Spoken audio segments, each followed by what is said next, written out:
Yo, Jonathan here. The iPhone SE has been out for a little over 4 months now, so I wanted to cover a longer term review and talk about how I feel after the hype has died down, how it's held up, and ultimately, if it's still worth picking up knowing that new iPhones are just around the corner. Now if you're like, what? New iPhones again? Tim Apple, we're really close to the launch of the iPhone 12 lineup. And if you want to get caught up, I'll drop a link to that down below. But the main takeaway is there's a good chance that we see a 5.4-inch iPhone 12 that starts out at potentially a price point of $649. So keep that in mind as you're watching this video.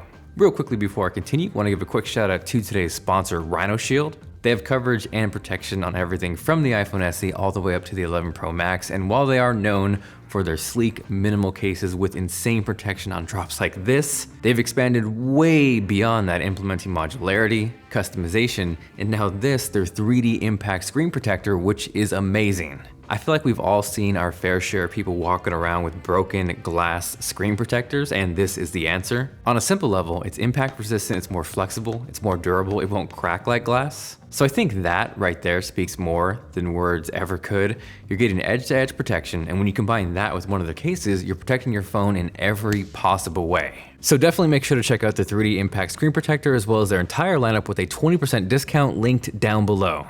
Now to quickly recap, the iPhone SE that launched this year is technically the second generation. It was a follow-up to the original 4-inch iPhone SE that was loved by so many people who enjoyed and preferred the smaller form factor and didn't want to move to a bigger iPhone. As awesome as it would have been for Apple to keep that design, that smaller form factor, that 4-inch screen, ultimately what they needed to pack inside would not work, so the end result essentially is an iPhone 8 body with the internals of an iPhone 11 and 11 Pro. So the same exact A13 Bionic chip, which is kind of insane even to this day when you consider the starting price of $399.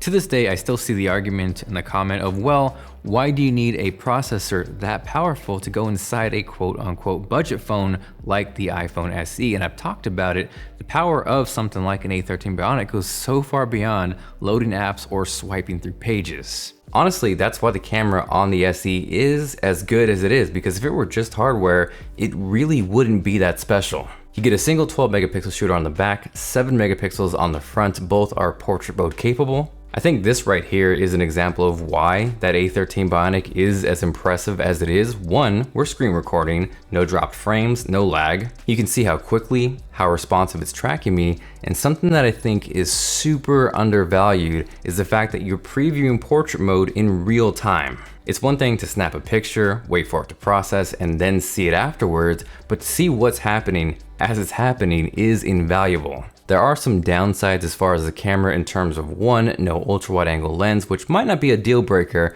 but for me I think what the bigger bummer is the lack of night mode, especially in 2020. If those two things don't really matter to you though, apart from those omissions, it is a really impressive camera.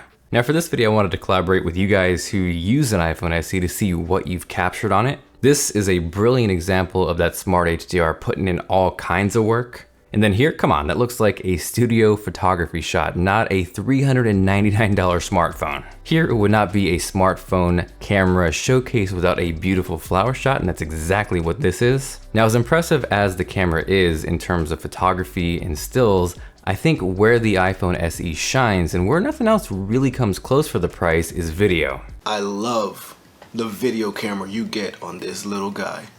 For $400, probably the best camera you can get at that price. The fact that you can get this kind of video quality out of a $400 device is bananas. It'll shoot all the way up to 4K, 30 frames per second with extended dynamic range or 4K 60 without. So here's what a crazy apocalyptic California sunset looks like right now with that extended dynamic range. Now for contrast, if we hop over to the front-facing camera, which does not have the extended dynamic range, you can see why it's so special. From there, I do still see questions of why would you even need to shoot 4K 60 frames per second video, and in my case, I use it all the time so I can slow it down in post.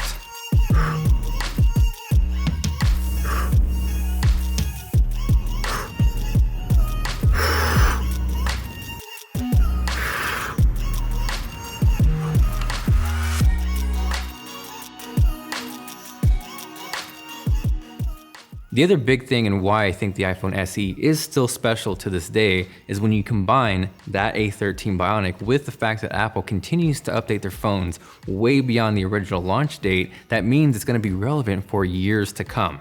With that said, as good as this phone has been, the weakest part by far is definitely the battery life. It's just not great. The only downside, I think, is the battery life. It's gotta be the battery life.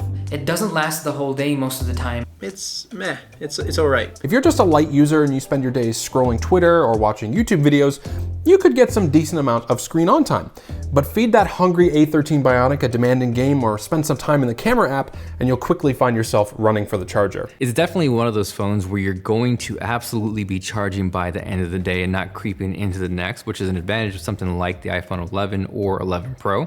I guess it also does depend on how you use your phone, and really, the point of the iPhone SE is to pack all the essentials at an affordable price. So you get great performance, a solid camera, software updates, you can jump into the Apple ecosystem with things like iMessage, FaceTime, AirDrop, and I love all those things, but I do want you to keep in mind, if you use your phone a ton, the battery life is not amazing. I would say one surprising element with the iPhone SE, something that would normally be considered a downgrade to the flagship smartphones that actually turned into a positive or potentially an advantage, is the fact that it packs Touch ID and a physical home button. So with that, of course, there is no Face ID, but with 2020 and face mask being a thing, wear your mask, it's actually been really convenient and helpful not having to worry about that and just using the home button. Not only unlocking your phone, but things like Apple Pay, and it's kind of almost brought me back full circle, where prior to 2020, I was content and super happy with just Face ID. I didn't need or miss Touch ID,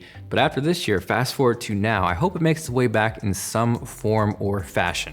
The bezels on this phone, they're in your face, and if you're coming from a modern looking phone, it's probably going to be hard to adjust, but if you're coming from the original iPhone SE or an iPhone 8, it's probably not going to be that big a deal. The screen itself though is solid. It's a typical high quality Apple LCD. It's bright, it's vibrant, it's accurate. You just have, of course, giant bezels. I upgraded from the iPhone 6 to the SE, so no complaints. So to this day, I think the iPhone SE is held up. It's a great option, especially if you want to jump into the Apple world without dropping a ton of cash. If battery life is a big deal to you, or you want a slightly larger screen but didn't want to jump into something like the iPhone 11, then I would probably wait until the iPhone 12 drops. But again, if you don't want to spend over 500 bucks, the iPhone SE is hard to argue with. And with that money you'd save, you can throw it towards AirPods and Apple Watch, or just keep it in your pocket. So hopefully you guys enjoyed the video. Hopefully you found it helpful. If you did, make sure you guys go Tim Apple on that like button. Thank you guys so much for watching. This is Jonathan, and I will catch you guys later.